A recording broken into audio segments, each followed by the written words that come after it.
எல்லாரும் படத்தை பார்த்து தான் ரிவ்யூ பண்ணுவாங்க. ஆனா நாங்களும் படத்தை பார்த்து தான் ரிவ்யூ பண்ண போறோம். படத்தை பார்த்து தான் ரிவ்யூ பண்ண போறோம். இப்படிதான் இருக்கு படத்துல எல்லா டைலாகும். நீ சாப்பிட்டியாடா அப்படின்னு கேட்டா, நான் சாப்பிட்டேன்டா. நான் எப்ப சாப்பிட்டேன்னு கேட்க மாட்டியா? இப்படிதான் இருக்கு படத்துல. எல்லாரோட டோனும் இப்படிதான் இருக்கு.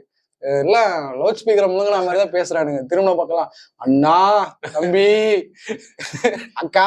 அதாவது ஒருத்தரும் யாருமே பாவப்பட்டு பேச மாட்டாங்க படத்துல. எல்லாருமே சும்மா ஹை பிச் டோன் தான். ஒருத்தர் கூட லோ பிச்சே கிடையாது. இப்ப என்ன படம்னு உங்களுக்கே தெரிஞ்சிருக்கும். கேஜிஎஃப் புகழ் டிரெக்டர் பிரசாந்த் நீலோடைய மூணாவது படமா என்னன்னு தெரியல. Third part KGF. Salaar Prabhas ஹீரோவாக நடித்து பிருத்திவிராஜும் ஃபர்ஸ்ட் பார்ட்டில் ஹீரோவாக நடித்திருக்கிறார். ஸோ அதனுடைய நடிச்சிருக்காரா? யாரு? பிருத்திவிராஜா. ஸோ அதனுடைய ஃபுல் ரிவ்யூ தான் பார்க்க போறோம். Welcome back to our channel black and white cinemas.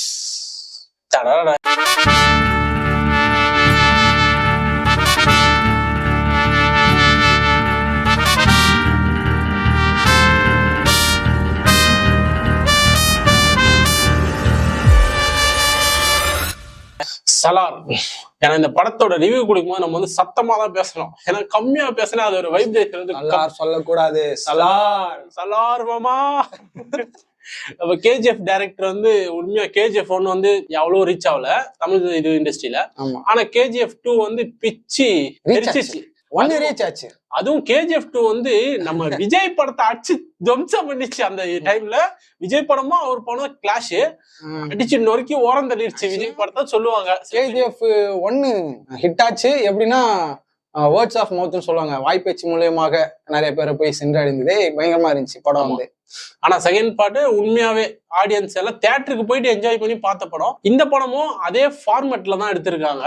அதே ஆமா, அதே ஃபில்டர், அதே மாதிரி ஒரு கதைக்களம், அதெல்லாம் கொஞ்சம் டிஃப்ரெண்டா இருக்கு. இப்போ இந்த படத்தோட கதை என்னன்னு பார்த்தாக்கா, 2 நண்பர்கள் சின்ன வயசுல இருந்து ஒன்னா இருந்து ரொம்ப திக் ஃப்ரெண்ட்ஸா இருக்கிறாங்க. ஒரு சிச்சுவேஷன்னால 2 பேர் பிரியறதுக்கான ஒரு சூழ்நிலை வருது. ஆமா, ஒருத்தருக்கு ஒருத்தர் உயிரை கொடுக்குற அளவுக்கு பெரிய நட்பா இருக்கிறாங்க. ஒரு 10 வயசுல பண்றாங்க அந்த மாதிரி ஒரு சில விஷயங்கள் பண்றாங்க. தெரிஞ்சு அடுத்த பாட்டுல 2 பேரும் எதிரி ஆவாங்கன்னா எல்லாருடைய கணிப்பா இருக்குது. ஒரு கான்சார் அப்படிங்கிற இடத்துல ஒரு சிம்மாசனம், அந்த சிம்மாசனம் யாரோடையது, யார் அங்க உட்கார போறா அப்படிங்கிறது தான் இந்த படத்துடைய கதை. அதுல 3 குடி இருக்கு. அந்த 3 குடியில இருக்கிறவங்களும் இந்த ராஜ்யத்துல இருந்து ஒருத்தரை வந்து தேர்ந்தெடுத்து தலைவனாக்குறாங்க. அந்த தலைவன் யாரு அப்படிங்கிறது தான் இது ஒரு பெரிய ஒரு பயங்கரமா எடுத்துட்டு போயிருக்காங்க. ஆனா இந்த கதையெல்லாம் வந்து செகண்ட் பார்ட்ல தான், அது செகண்ட் ஹாஃப்ல தான் நமக்கு தெரியுது. அதாவது இப்போ வரையும் ஃபர்ஸ்ட் ஹாஃப் வந்து ஒரு ஸ்டோரி லைன் மாதிரி சொல்லியிருக்காங்க. அடுத்த செகண்ட் பார்ட்ல சொல்லுவாங்க. கொஞ்சம் ஞாபகம் வச்சுக்கிறதே ரொம்ப கஷ்டமா இருக்குது. கொஞ்சம் அப்படியே கான்சென்ட்ரேஷன் பண்ணி படத்தை பார்க்க வேண்டிய ஒரு கட்டாயத்துல இருக்கும். மன்னாரு வம்சா, அதுக்கப்புறம் சௌராங்கியாஸ், அதுக்கப்புறம் இன்னொரு ஏதோ ஒரு குடிமக்கள். இந்த 3 குடியில இருக்கிறவங்களும் பயங்கரமான கொள்ளைக்காரங்களாம். அதுக்கப்புறமா டெக்னாலஜி டெவலப் ஆக பெரிய கொள்ளைக்காரங்களா ஆகுறாங்க. நாட்டையே தன்னுடைய கண்ட்ரோல் கொண்டு வந்திருக்கிறாங்க. இந்தியா இண்டிபெண்டன்ஸ் ஆகும்போது இப்படி ஒரு நாடே இல்ல, இப்படி ஒரு ஊரே இல்லடா அப்படின்னு சொல்லிட்டு மேப்ல வந்து அழிச்சிட்டு போயிடுறாரு. அதோட அவள் தான் இந்தியா வந்து மறந்துடுச்சு அந்த ஊரை.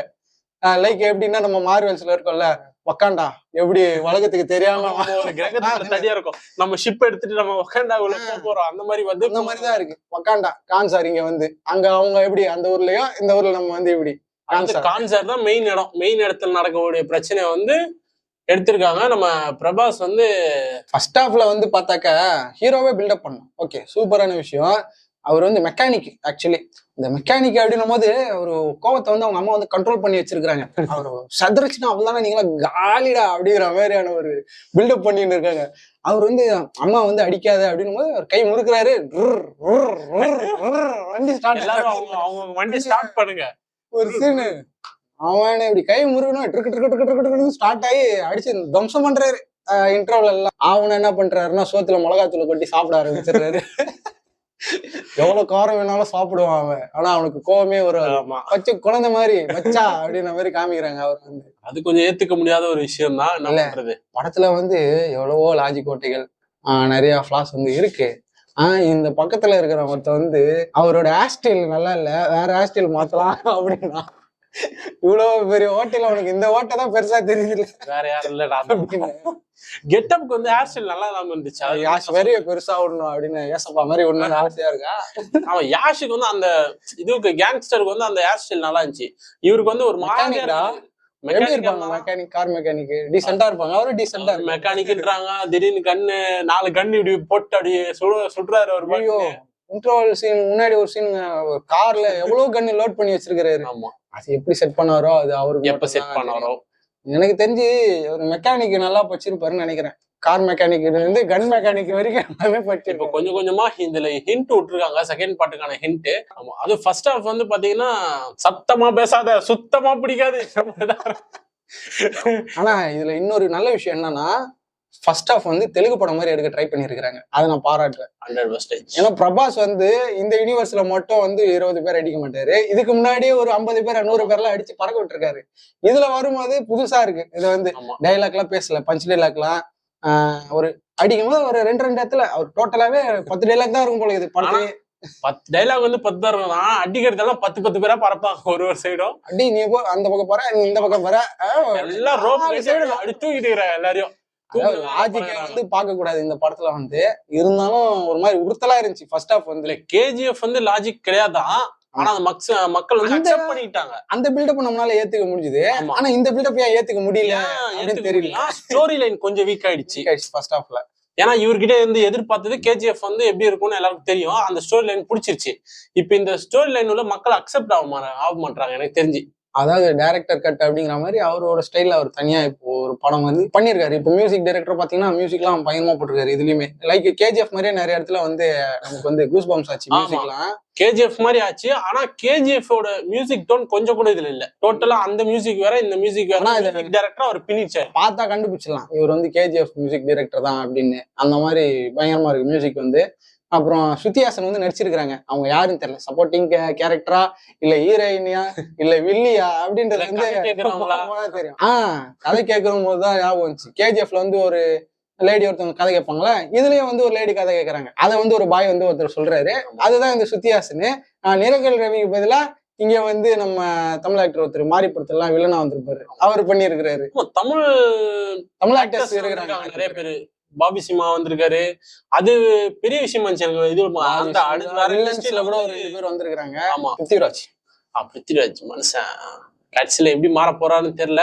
ஃபர்ஸ்ட் ஹாஃப் வந்து கொஞ்சம் சாதுவா இருந்தவரு, கடைசியில மட்டும் ஒரு ஃபைட் ஒண்ணு போடுவாரு. இந்த படம் வந்து கேஜிஎஃப் பார்த்தவங்களுக்கு வந்து என்னடா ஓவரா பண்ணிட்டு இருக்கானுங்களா அப்படின்னு இருக்கும் ஃபர்ஸ்ட் ஹாஃப்ல வந்து. செகண்ட் ஹாஃப் எல்லாம் வேற ஒரு ஸ்டோரி புதுசா ஓப்பன் ஆகிற மாதிரி ஓப்பன் ஆச்சு. சூப்பரா டக்கு டக்கு அப்படிதான் ஃபைட் கிட்ட எல்லாம் பயங்கரமா இருந்துச்சு. கொடுத்துருக்காங்க. அடுத்த இதுக்கு அப்படிதான் லீடு கொடுத்துருக்காங்க. சோ நம்ம பார்ப்போம். அது இல்லாம இந்த படத்துல யாஷ் வரான்னு ஒரு பொருளே கிடையாது. எங்க பார்த்தாலும் சோசியல் யாஷ் போட்டு தாக்கிட்டாங்க.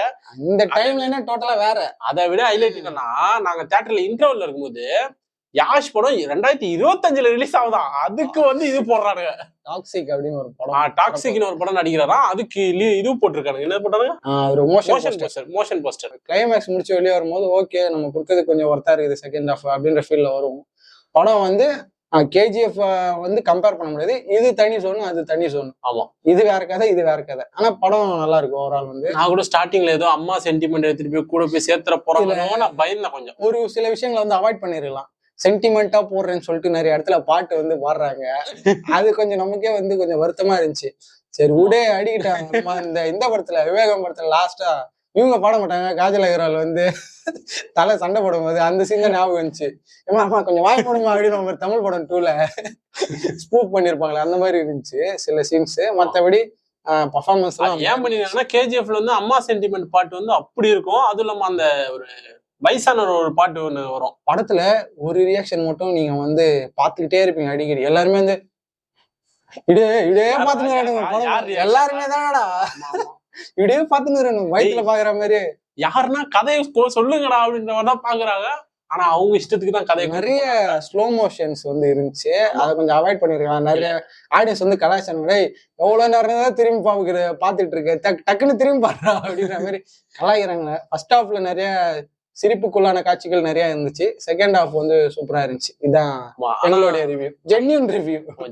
ஆனா ஹீரோயிசம் ரொம்ப காமிச்சிருக்காங்க படத்துல. ஒரு சாதாரண மனுஷனால அப்படி இருக்க முடியாது, இவங்க ரொம்ப தூக்கி ஹைப். ஒரு கம்பியை பிடிக்கிறாரு, கம்பியை பிடிச்சி வெறியில அப்படி அமுக்கும் போது என்ன ஆகுதுன்னா கைரேகை வந்துருது. அவரு கைரேகை வந்து இரும்பு கம்பியில படுதுதான் பாத்துக்காங்க. என்ன எங்க தளபதியே இங்க அப்படி பண்ணது இல்ல. ஆக்சுவலா என்னன்னா இவரு தெலுங்கு ஹீரோ அப்படிங்கறதுனால அந்த படத்துல வர்ற மாதிரி நிறைய சீன் வச்சிருக்காங்க. லாரி டயர் தூக்கி அடிக்கிறது அந்த மாதிரி.